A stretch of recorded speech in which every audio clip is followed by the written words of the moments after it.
अस्सलामुअलैकुम। केम छो मारा वाला विद्यार्थी मित्रों? મને આશા છે કે તમે સૌ સારા જ હશો અને ઘરે રહીને ભણતા હશો। વિદ્યાર્થી મિત્રો, આજે આપણે ફરીથી મળ્યા, આપણે નવું જાણવા મળી રહ્યા છીએ। આજે આપણે જનાબ કુતબુદ્દીન મુઅલ્લિમ બોયઝ પ્રાઇમરી સ્કૂલ તરફથી ફરીથી ભણવા જઈ રહ્યા છીએ। તો હું તમારી સામે આ વિડીયો લઈને આવી રહી છું। એની અંદર ધોરણ 4ના વિદ્યાર્થીઓ માટે કંઈક નવું જાણવા જેવું છે। તો શું જાણવા જેવું છે, ચાલો આપણે જોઈએ। તો આજે આપણે શું શીખવા જઈ રહ્યા છે? તો આજે આપણે વિષય ગણિતમાં પાઠ 1 ઈંટોની ઇમારત વિશે ભણવા જઈ રહ્યા છીએ। વિદ્યાર્થી મિત્રો, આપણે આગળના આ પાઠ 1 ઈંટોની ઇમારત ચેપ્ટરની અંદર આપણે અગાઉ ઘણું બધું શીખી ગયા છે। ઈંટો વિશે જોયું હતું, ઈંટોની લંબાઈ પહોળાઈ જોઈ હતી, એનું માપન જોયું હતું, બરાબર ને? અને બીજી બધી વસ્તુઓને કઈ રીતે માપવાની એ પણ શીખ્યા હતા। ત્યારબાદ 10,000 સુધીની સંખ્યા આપણે જોઈ હતી, એની સ્થાન કિંમત જોઈ હતી, આગળ પાછળની સંખ્યા, એ બધી જ વસ્તુ આપણે જોઈ ગયા છે। તો હવે આજે આપણે શું શીખવાનું છે? તો વિદ્યાર્થી મિત્રો, આજે આપણે શીખવાનું છે ચડતો ક્રમ અને ઉતરતો ક્રમ। વિદ્યાર્થી મિત્રો, તમે આ ચડતો ક્રમ અને ઉતરતા ક્રમ વિશે કઈ રીતે ભણવાની હતી એ આપણે જોઈ લીધું કે કઈ રીતે 1 થી 10 સંખ્યા આપણે ચડતા ગયા હતા। 1 2 3 4 5 6 7 8 9 10 એમ કરીને આપણે ચડતા ગયા હતા, એટલે એ ચડતો ક્રમ હતો। હવે આપણે એને ઉતરતા ક્રમમાં પણ જોઈ હતી કે 10 થી 9 8 7 6 5 4 3 2 1 એમ કરીને આપણે 10 થી 1 સુધી આમ ઉતરેલા પણ હતા। પણ હવે હમણાં આપણે 10,000 સુધીની સંખ્યાઓને કઈ રીતે ચડતા ક્રમમાં ગોઠવવાની અને ઉતરતા ક્રમમાં ગોઠવવાની એ વિશે પણ જોઈ લઈએ। તો જુઓ વિદ્યાર્થી મિત્રો, અહીંયા એક નિશાની છે, બરાબર? આપણે 10,000 સુધીની સંખ્યાઓને ગોઠવવાની છે, તો કઈ રીતે એને આપણે ગોઠવીશું? તો જુઓ, અહીંયા સૌથી પહેલા ચડતો ક્રમ લખેલો તમને દેખાતો જ હશે અને પહેલા પગથિયા પર 10,000 લખેલું છે, બરાબર? એટલે આપણે 10,000 સુધીની સંખ્યાઓથી ચડવાનું છે, એટલે એક એક સંખ્યા મોટી થતી જશે। પહેલા સંખ્યા નાની છે, હવે સંખ્યા મોટી થવાની છે, એટલે પહેલા 10,000 છે, બરાબર? હવે એના કરતા આપણે બીજો પગથિયો ચડીશું, એટલે કઈ સંખ્યા આવી ગઈ જુઓ તમારી સામે? બીજો પગથિયો આપણે ચડ્યા એટલે 10,001 સંખ્યા આવી ગઈ, બરાબર? હવે આપણે આગળ વધીશું તો કઈ સંખ્યા આવશે? હવે આપણે આગળ વધ્યા તો 10,002। હવે આગળ વધીશું તો કઈ સંખ્યા આવી? 10,003, બરાબર? હવે આગળ વધ્યા તો કઈ સંખ્યા થઈ? 10,004। હવે આપણે આગળ વધ્યા તો કઈ સંખ્યા દેખાય છે? 10,005। હવે આપણે આગળ વધીશું તો કઈ દેખાઈ રહી છે? 10,006। હવે આગળ જઈએ તો 10,007। એમ કરીને ધીરે ધીરે સંખ્યાઓ મોટી થતી જાય છે। 10,008, 10,009 અને 10,010। હવે એના કરતા પર જો આપણે ઉપર જઈએ તો 10,011 આવશે, પછી 10,012 આવશે, પછી 10,013 આવશે અને પછી 10,014 આવશે। એટલે અહીંયા આપણે પહોંચી ગયા ઉપર, બરાબર? વિદ્યાર્થી મિત્રો, હમણાં આપણે ચડતો ક્રમ જોયો કે કઈ રીતે ઉપર ચડવાનું છે અને સંખ્યા નાની તરફથી મોટી થતી જતી હતી। હવે જેનો ઉતરતો ક્રમ આવે એટલે ઉતરતો ક્રમ એટલે કે મોટી સંખ્યા પરથી આપણે નાની સંખ્યા તરફ જવાનું। તો જુઓ, મોટી સંખ્યા અહીંયા કઈ લખેલી છે? 10,014 લખેલી છે। હવે આપણે એક સ્ટેપ નીચે જઈશું તો કઈ સંખ્યા આવી ગઈ? 10,013 આવી ગઈ। હવે પાછા આપણે નીચે ઉતરતા જઈએ છીએ તો 10,012 આવી। હવે આપણે નીચે ઉતર્યું તો 10,011 આવશે, પછી 10,010, પછી 10,009, પછી 10,008। એટલે જુઓ વિદ્યાર્થી મિત્રો કે આ રીતે આપણે સંખ્યા મોટી હતી, હવે એના તરફથી આપણે જેમ જેમ નીચે ઉતરતા ગયા તેમ તેમ સંખ્યા નાની આવે છે। હવે 10,007, 10,006, 10,005, 10,004, 10,003, 10,002 અને 10,001 અને છેલ્લા આવી ગયા 10,000 ની ઉપર। તો વિદ્યાર્થી મિત્રો, આના પરથી તમને સમજ પડી કે કઈ રીતે મોટી સંખ્યા પરથી નાની સંખ્યા પર અવાય છે 10,000 સુધીની સંખ્યા પરથી। એટલે વિદ્યાર્થી મિત્રો તમને સમજ પડી ગઈ કે 10,000ની સંખ્યા પરથી આપણે કઈ રીતે ઉપર ચડતા ગયા તો સંખ્યા મોટી થતી ગઈ અને આપણે નીચે ઉતરતા ગયા તો સંખ્યા નાની થતી ગઈ, બરાબર। એટલે ચડતો ક્રમ એ નાની સંખ્યા તરફથી મોટી સંખ્યા તરફ જાય છે અને ઉતરતો ક્રમ મોટી સંખ્યા તરફથી નાની સંખ્યા તરફ આવે છે, બરાબર। એટલે આપણને જ્યારે પણ સંખ્યા આપેલી હોય અને કીધું હોય કે ચડતા ક્રમમાં ગોઠવો તો આપણે સૌથી પહેલા સંખ્યાને જોઈ લેવાની, બરાબર। આપણે સંખ્યાને જોઈ લઈશું તો એની અંદર જે સૌથી નાની સંખ્યા હોય એને આપણે પહેલા લખવાની, પછી એના કરતાં મોટી સંખ્યા લખવાની, પછી એના કરતાં મોટી એટલે અને છેલ્લે સૌથી મોટી સંખ્યા આવી જશે, બરાબર। હવે ઉતરતા ક્રમ લેવાનું, તો ઉતરતા ક્રમની અંદર શું કરવાનું, તો ઉતરતા ક્રમની અંદર સૌથી પહેલા મોટી સંખ્યા લઈશું, પછી એના કરતાં નાની સંખ્યા લઈશું, પછી નાની અને છેલ્લા સૌથી નાની, બરાબર। એટલે આ ચડતા ક્રમ અને ઉતરતા ક્રમની ગોઠવણી આ રીતે કરવાની છે। તો આપણે બીજા પર ઉદાહરણો જોવાના છે, તો ચાલો વિદ્યાર્થી મિત્રો આપણે એ પર ઉદાહરણ જોઈએ। ચાલો વિદ્યાર્થી મિત્રો, આપણે હમણાં ચડતા ક્રમમાં અને ઉતરતા ક્રમમાં કઈ રીતે ગોઠવણી કરવાની એ વિશે શીખી જ ગયા છીએ। તો હમણાં તમારી સામે એ બધી સંખ્યાઓ આપેલી છે, 10,000થી ઉપરની સંખ્યાઓ આપેલી છે, તો 10,000 સુધીની ઉપરની સંખ્યાઓને આપણે ચડતા ક્રમમાં અને ઉતરતા ક્રમમાં કઈ રીતે ગોઠવણી કરવાની એ વિશે હું તમને સમજાવી રહી છું। તો ધ્યાનથી વિદ્યાર્થી મિત્રો સાંભળજો। હમણાં સૌથી પહેલાં આપણને સૂચના આપી છે ચડતા ક્રમમાં ગોઠવો, તો આપણે પહેલાં જરાક સંખ્યા વાંચી લઈએ કે આપણી પાસે કઈ કઈ સંખ્યા છે। તો જુઓ, પહેલી સંખ્યા છે 13,030, બીજી સંખ્યા છે 30,130 અને ત્રીજી સંખ્યા છે 22,030। તો વિદ્યાર્થી મિત્રો, મેં તમને ચડતા ક્રમમાં ગોઠવણી શીખવેલી હતી ત્યારે તમને કીધું હતું કે આપણે સૌથી પહેલાં નાની સંખ્યા લેવાની, પછી મોટી સંખ્યા, પછી મોટી સંખ્યા અને સૌથી છેલ્લા સૌથી મોટી સંખ્યા, બરાબર। તો તમને અહીંયા આગળ તમે જોઈ શકો છો કે અહીંયા તમને 13,000 છે, અહીંયા 30,000 છે અને અહીંયા 22,000 છે।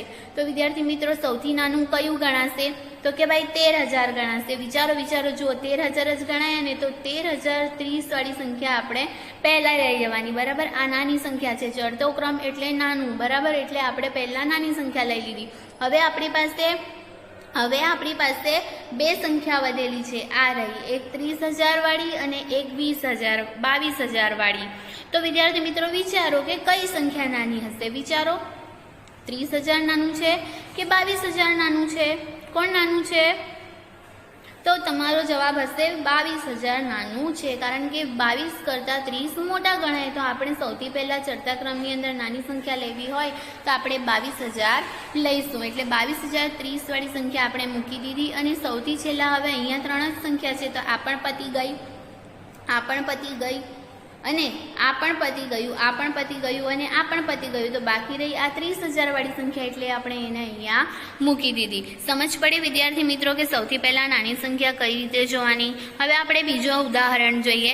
તો બીજું ઉદાહરણ છે, આપણે સંખ્યા વાંચી લઈએ સૌથી પહેલાં, ચાલો જોઈએ।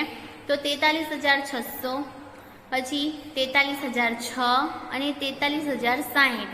આની અંદર આપણને ત્રણની અંદર આગળ 43,000 અને 43,000 જ આપેલા છે। એટલે હવે આને કઈ રીતે ગોઠવણી કરવાની, તો આપણે અહીંયા 10,000ના આંકડાઓ જોઈ રહ્યા હતા, હવે આપણે એકમ અને દશકથી જોવાનું, બરાબર। તો ચાલો આપણે એકમ દશકથી જોઈએ। તો જુઓ વિદ્યાર્થી મિત્રો, સૌથી પહેલાં આ સંખ્યા જોઈએ, તમને એકમ અને દશકની અંદર 0 દેખાશે અને અહીંયા 6 છે, એનો મતલબ આ છે 600, બરાબર। 43,600 છે। હવે એની આગળની સંખ્યા છે, એની આગળની સંખ્યા તમને નીચે જોવાઈ રહી છે, તો એકમના સ્થાન પર 6 છે અને પછી 00 છે, એટલે કે અહીંયા 43,006 છે, એટલે 43,006 અને અહીંયા એકમના સ્થાન પર 0, દશકના સ્થાન પર 6 અને અહીંયા 100ના સ્થાન પર 0 છે, એનો મતલબ 43,060 અહીંયા આપેલા છે। તો હવે એને આપણે ગોઠવવું હોય તો કઈ રીતે ગોઠવીશું, તો 600 છે, અહીંયા 6 છે ને અહીંયા 60 છે। તો બતાવો વિદ્યાર્થી મિત્રો કયું નાનું ગણાશે, તો કે ભાઈ 6 વાળું નાનું ગણાશે, એટલે 43,006 આપણે પહેલાં મૂકી દીધું। હવે અહીંયા 600 છે ને અહીંયા 60 છે, આપણે દશક અને એકમ વિશે શીખી જ ગયા છીએ, એટલે આપણને આવડવું જ જોઈએ, બરાબર। એટલે અહીંયા 60 છે ને અહીંયા 600 છે। તો બતાવો વિદ્યાર્થી મિત્રો કયું નાનું ગણાશે, તો કે ભાઈ 600 કરતાં 60 નાના ગણાય, એટલે અહીંયા આપણે 43,060 વાળી સંખ્યા આખી મૂકી દીધી।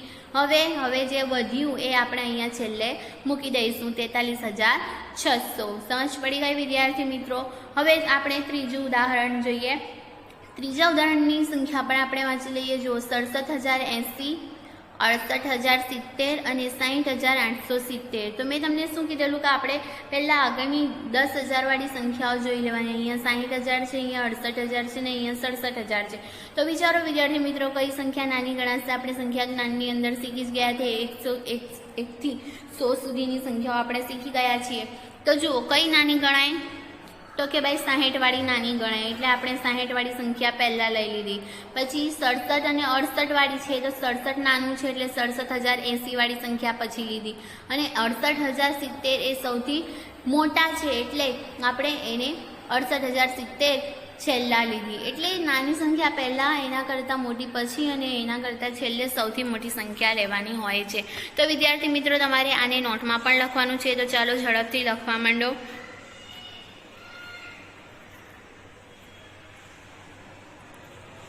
લખાઈ ગયું હશે?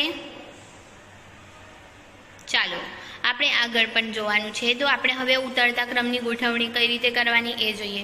મેં તમને શીખવ્યું હતું કે ઉતરતો ક્રમ એટલે કે મોટી સંખ્યામાંથી નીચે તરફ આવવાનું નાની સંખ્યા તરફ. એટલે આપણે હવે જોઈએ કે એની ગોઠવણી આપણે કઈ રીતે કરવાની. તો આપણે સૌથી પહેલાં સવાલ વાંચી લઈએ. અહીંયા 90,865, 95,765 અને 96,865 છે. તો આપણે આગળની 10,000 વાળી સંખ્યાઓ જોઈએ કે ભાઈ કઈ સંખ્યાઓ છે. તો જો અહીંયા 90,000 છે, અહીંયા 95,000 છે ને અહીંયા 96,000 છે. હવે ઉતરતો ક્રમ એટલે કે મોટી સંખ્યા પહેલાં લેવાની, બરાબર. ચડતા ક્રમ કરતાં ઊંધું લેવાનું, મોટી સંખ્યા પહેલાં લેવાની. તો ચાલો વિદ્યાર્થી મિત્રો 90 મોટા છે, 95 મોટા છે કે 96 મોટા છે, વિચારો કોણ મોટું છે. તો કે ભાઈ 96 મોટા છે. એટલે અહીંયા આપણે 96,685 લીધા. એના પછી કયો કોણ મોટું છે, તો ભાઈ એના પછી 95,765 મોટા છે. એટલે એ આપણે લઈ લીધા. હવે એના કરતાં કોણ નાનું છે, આપણે જો સૌથી પહેલાં મોટી સંખ્યા લેવાની, પછી નાની ને પછી નાની સંખ્યા લેતા જવાની. તો પહેલાં 96,000 મોટા હતા એને લઈ લીધા. હવે એના પછી નાનું કોણ છે, તો 95,000 નાનું હતું એટલે એને લઈ લીધું. હવે એના કરતાં નાનું કોણ છે, તો એના કરતાં નાનું 90,000 છે એટલે એ પણ આપણે લઈ લીધું, બરાબર. એટલે આ સંખ્યા પૂરી થઈ અને ગોઠવાઈ ગઈ. સૌથી મોટી તરફથી નાની સંખ્યા તરફ આપણે પહેલાં 96,000 જોયા, પછી આપણે જોયા 95,000 આપણે લઈ લીધા. આપણે 96,685 લીધું, પછી 95,765 લીધું અને 90,865 લીધું, બરાબર. એટલે મોટી સંખ્યા પહેલાં લીધી, પછી એના કરતાં નાની લીધી ને પછી છેલ્લે સૌથી નાની સંખ્યા લીધી. સમજ પડી ગઈ વિદ્યાર્થી મિત્રો તમને? હવે આપણે આગળ જોઈએ. તો આગળની સંખ્યાઓ આપણે વાંચવાની છે. તો જુઓ 20,104, 21,004 અને 20,410. તો જુઓ અહીંયા આપણે 20,000 બે વખત છે. તો આનામાંથી બંનેમાંથી મોટી સંખ્યા કઈ ગણાય આપણે એ જોવાનું છે. તો કે ભાઈ મોટી સંખ્યા છે 20,000. આપણે મોટી સંખ્યા લેવાની હોય તો અહીંયા 20,000 બે વખત છે એટલે એને આપણે પહેલાં છોડી દઈશું ને ત્રીજી સંખ્યા જોઈશું 21,000 છે. તો મોટી સંખ્યા કઈ છે, તો ભાઈ 21,000 છે. તો અહીંયા આપણે 21,004 લખી દીધા, બરાબર. હવે 20 બે વખત છે તો આપણે એની પાછળના અંકોને જોવાના. શું જોવાનું? પાછળના અંકોને આપણે જોવાના. તો પાછળના અંકો કયા છે? જુઓ અહીંયા 104 છે ને અહીંયા 410 છે. તો કોણ મોટું? તો 410 મોટું એટલે આપણે 20,410 મૂકી દીધા. હવે એના કરતાં નાનું કોણ છે, તો ભાઈ એના કરતાં નાનું 20,104 છે. તો આપણે 20,104 ને છેલ્લા મૂકી દીધા. સમજ પડી? એટલે ઉતરતા ક્રમની અંદર આપણે મોટી સંખ્યા પહેલાં, પછી એના કરતાં નાની અને પછી એના કરતાં નાની સંખ્યા લેવાની. હવે જો ત્રીજી સંખ્યાનું આપણે વાંચન કરીએ છીએ 80,594, 89,054 અને 80,495. તો જો વિદ્યાર્થી મિત્રો અહીંયા બે વખત 80 આપેલા છે અને અહીંયા 89 આપેલા છે. તો મોટી સંખ્યા કોણ ગણાય? તો કે ભાઈ 89 ગણાય. એટલે 89,054 આપણે પહેલાં લઈ લઈશું. હવે 80 બે વખત છે તમારી સામે. તો 80 બે વખત છે તો આપણે હવે શું કરવાનું? તો આપણે હવે એની પાછળની સંખ્યા જોવાની. તો અહીંયા એની પાછળની સંખ્યા 594 છે ને અહીંયા 495 છે. તો કોણ મોટું? 500 મોટું કે 400 મોટું? તો કે ભાઈ 594 મોટું. એટલે અહીંયા આપણે 594 લઈ લઈશું અને એના પછી આપણે લઈશું 80,495. તો વિદ્યાર્થી મિત્રો તમને સમજ પડી ગઈ કે ચડતો અને ઉતરતો ક્રમ કઈ રીતે ગોઠવણી કરી. હવે મેં તમને હોમવર્કની અંદર વર્કશીટમાં ચડતો અને ઉતરતો ક્રમ ગોઠવવા આપ્યો છે અને ગૂગલ ફોર્મની અંદર પણ આપ્યું છે. એટલે તમે ગૂગલ ફોર્મમાં બરાબર બધું જ ભરીને એને સબમિટ કરશો એટલે તમારી હાજરી હું પૂરી લઈશ, બરાબર. ત્યાર સુધી હવે આપણે આગળ જોવાનું છે. તો આપણે આપણે આગળ ભણીશું અને મળતા રહીશું અને તમે પણ વ્યવસ્થિત કામ કરતા રહેશો એવી આશા સાથે અલ્લાહ હાફિઝ, દુઆ મેં યાદ.